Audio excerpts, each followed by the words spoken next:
తాతగారు ఎట్లా అనిపిస్తుంది మీకు ఇప్పుడు అవార్డు రావడము, అలాగే ఇప్పుడు సీఎం చేతిలో సన్మానం జరిగింది, ఎలా అనిపిస్తుంది? చాలా సంతోషం అనిపిస్తుందమ్మా మేడం. ఇక ఇంతకన్నా గొప్ప మేము చూస్తాం. ఇక జీవితం అన్నందుకు భగవంతుడు చూస్తున్నాము. రాజుల దర్శనం అవుతున్నది. ఇక్కడ రావాలంటే మామూలు పని కాదు. ఎన్నెన్ని జన్మాల పుణ్యం అసలు నేను పెద్దలు చేసిన పుణ్యము, ముందు జన్మ ఎవరు చేసిన పుణ్యమేమో రాజుల దర్శనం అవుతుంది. ఇక్కడ అందరినీ చూస్తున్నాను, ఆనందపడుతున్నాను. ఇప్పుడు 25 లక్షలు ఇవ్వడమే కాకుండా నెల నెల పెన్షన్ ఇస్తామని చెప్పేసి అన్నారు, ఎట్లా అనిపిస్తుంది? సంతోషం బిడ్డ, సంతోషం ఏమో కదా. అంతకన్నా గోప్యం ఎక్కడ దొరుకుతుంది? ఇక జీవితం ఉన్నంత వరకు ఇక ధ్యానము ఎక్కడ మరచలేము. ఇక ఏమో భగవంతుడు వాళ్ళకు పుణ్యం రాని సార్. తంబూరా వాయించండి ఒకసారి. ఇక్కడ వాయించింది బుర్రవీణ అంటారమ్మా, తాంబర కాదు బుర్రవీణ.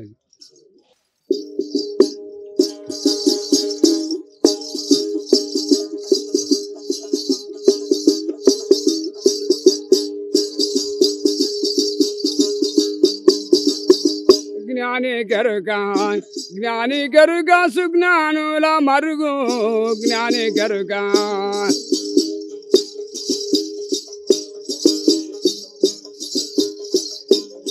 అజ్ఞానికి మెరుగ అరుడుండే మరుగు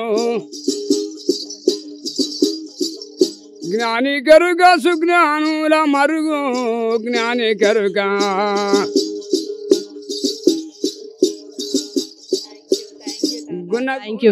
చేటి గున్న వేణుగ గరుక. అడవి దుక్కులు దున్నకే మెరుక జ్ఞాని గరుక.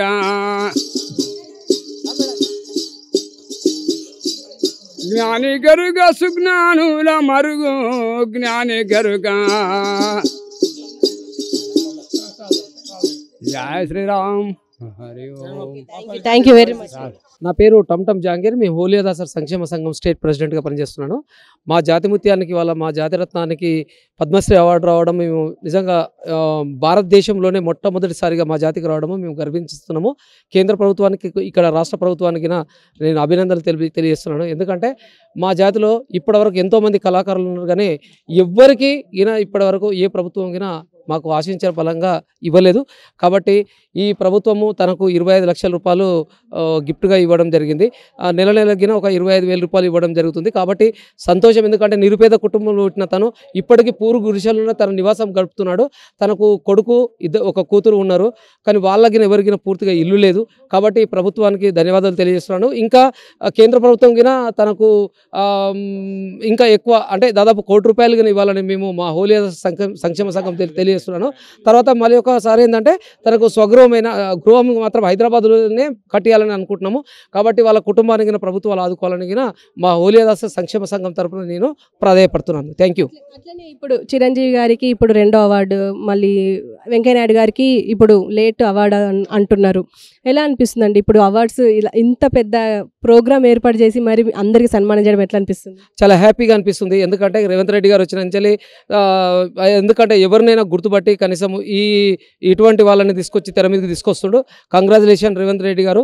మేము ఆయనకు ఇట్లాంటి వాళ్ళని కాకుండా ఇంకా ఇంకా ఇంకా నిరుపేద కుటుంబాలు ఉన్నాయి, వాళ్ళకి తన ప్రోత్సాహం ఉండాలి. కేంద్ర ప్రభుత్వం నుంచి జరిగిన ప్రోత్సాహం ఉండాలి.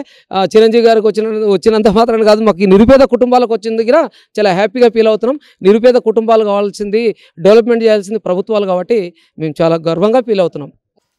మీ పేరు? నా పేరు రేణుల శంకర్ అండి. ఓలేదాసరి సంక్షేమ సంఘ రాష్ట్ర కోశాధికారి. మా యొక్క ఓలేదాసరి కమ్యూనిటీ అయినటువంటి నారా కొండప్ప గారికి పద్మశ్రీ రావడం చాలా సంతోషంగా ఉంది. కేంద్ర ప్రభుత్వానికి కూడా మేము శిరస్సు ఉంచి పాదాభివందనాలు చేస్తున్నాము మాకు ఈ యొక్క అవార్డు ఇచ్చినందుకు. అయితే మేము కోరేది ఒకటి ఏంటంటే, మా అంతా కళాకారులు, ఓలేదాసర్లు అంటేనే కళాకారులకు సంబంధించినటువంటి జాతి మాది. మా కళాకారులని ఇంతవరకు ఎవరు గుర్తించలేదు. మొదటిసారిగా కేంద్ర ప్రభుత్వం మమ్మల్ని గుర్తించి ఈ యొక్క పద్మశ్రీ అవార్డు ఇవ్వడం చాలా సంతోషంగా భావిస్తున్నాము. మేము మా రాష్ట్ర సంఘం నుంచి డిమాండ్ చేయడం ఏం చేస్తున్నామంటే, నారా కొండప్ప గారికి హైదరాబాదులో వారికి ఒక సొంత గృహాన్ని ఏర్పాటు చేసి, అలాగే ఒక 505 ఎకరాల పొలాన్ని కూడా వారికి ఇచ్చి వాళ్ళకి ఒక జీవనోపాధిగా ఉండే విధంగా చూడాలని కోరుతున్నాము. అలాగే మా హోలిదాసర్లో పుట్టిన ప్రతి ఒక్కరు కళాకారులు కాబట్టి ఈ కళాకారుల పెన్షన్ అనేది హోలిదాసర్లో పుట్టిన ప్రతి ఒక్కరికి కళాకారుల పెన్షన్ వచ్చే విధంగా చూడమని కూడా మేము డిమాండ్ చేస్తున్నాము. ధన్యవాదాలు. నేను మహబూబ్నగర్ జిల్లా జానపద కథాగేయాల మీద పిహెచ్డి చేశాను ప్రొఫెసర్ తంగడి కిషన్రావు గారి దగ్గర. అయితే ఈ కథలు వీళ్ళు అంత తత్వం ఎక్కువ వాడతారండి. ఆత్మ పరమాత్మ అనే నేపథ్యాన్ని కలిగినటువంటి అద్భుతమైనది ఇది. ఇది ఈ జానపద వాయిద్య సాహిత్యంలో దీన్ని తంత్రి వాయిద్యం అంటారండి. తంత్రి వాయిద్యం అంటారు. అయితే ఇది ఇప్పుడు ఈ బలగం సినిమాలో అద్భుతమైన పాట పాడిండు. శివుని స్తుతిస్తూ అద్భుతమైన బలగం వేణుగారు డైరెక్టరు. చాలా కానీ ఇట్లాంటి మట్టిలో మాణికాలకు ఈ అవార్డు రావడం అనేది చాలా సంతోషం. రాష్ట్ర ప్రభుత్వానికి, కేంద్ర ప్రభుత్వానికి హృదయపూర్వకమైనటువంటి నమస్కారాలు తెలియజేస్తున్నాను. ఈ మహబూబ్నగర్ జిల్లాలోనే ఎక్కువగా ఈ తాత్వికులు ఉన్నారు. ఎక్కువ తత్వాన్ని గురించి వాడేవారు. ఈ వేపూరి హనుమత్ దాస్ కానీ, తర్వాత మాదిగ ఇద్దాస్ కానీ, ఇటువంటి బుచ్చయ్య ఇంకో ఆయన కూడా ఉన్నాడు తత్వాలు. ఆయన కూడా బాగా చాలా మటుకు నారాయణపేట ఏరియాలో అక్కడ ఈ తత్వాలు ఎక్కువ వాడతారు అన్నట్టు. మనిషి సక్రమైన మార్గంలో ప్రయాణం చేయడానికి, ఎందుకంటే ఇప్పుడు తరుగుతున్న మానవత్వ విలువలు పెరుగుతున్న వృద్ధాశ్రమాలు. ముసలోడు ఏదో సినిమాలో జోక్ ఏదైనా పాత వస్తువు వేరా అంటే మా ముసలోడిని ఏమంటావా అంటే వస్తువు లేక మారిపోయిండు మనిషి. అది జోక్ కాదు. నిజ జీవితంలో కూడా వాళ్ళ తత్వాలు, వాళ్ళ మాటలు ఎవరు కౌన్సిలర్ అవసరం లేదు. కుటుంబంలో వాళ్ళే మంచి గైడెన్స్ చేస్తారు. కాబట్టి వాళ్ళ మాటలు కానీ ఇటువంటివి చాలా మనిషిని ప్రేరేపిస్తాయి. కాబట్టి ఈ తత్వాలలో అద్భుతమైన నేపథ్యం ఉంటుంది. ఈ కొండప్ప గారు ఈ కన్నడలో కూడా వాడతాడు. కన్నడ కూడా మీరు పాడించుకోండి. కన్నడలో కూడా వాడతాడు. 4-5 పాటలు తత్వాలు అద్భుతంగా వాడతాడు. ఈయన 2 రాష్ట్రాలకు సంబంధించినోడు. అంటే ఈయన సాహిత్యం అనేది కన్నడికలో కూడా ఆయన మమేకం చేస్తాడు. నారాయణపేట అంటే బౌండరీ లైన్ ఉంటుంది కదండి. అసలు వీళ్ళు పూర్వీకులు శ్రీకృష్ణదేవరాయల కాలంలో యక్షగానాలు ఆడుతూ, తర్వాత పాటలు పాడుతూ, రకరకాలైన బయలాటలు ఆడుతూ వాళ్ళందరూ మెప్పించేవాళ్ళట వీళ్ళ తాతలు. వీళ్ళు నాలుగు దాదాపు ఇలా వాళ్ళ వెంకప్ప, తర్వాత జేజీ, తర్వాత ఎవరు జేజీ నారకొండప్ప, ఎంకప్ప, నారకొండప్ప, తర్వాత మీరు అట్లా ఇన్ని తరాల నుంచి వాళ్ళు వంశపారంగా వస్తుంది. అది ఇన్స్ట్రుమెంట్ ఉంది కదండి, తంత్రి వాయిద్యం. అది 3 తీగలు ఉంటాయి. పాట తీగ, మధ్యలో మధ్యలో మందార తీగ, తర్వాత పాట తీగ ఉంటుంది. దగ్గర ఉన్నటువంటి వస్తువులను కేవలం సోరకాయ తీసుకొని దానిలో ఇత్తనాలు తీసేసి తయారు చేసుకుంటారు. ఏమైనా ప్రాబ్లం అయినా కూడా అప్పటికప్పుడు కట్టుకుంటారు.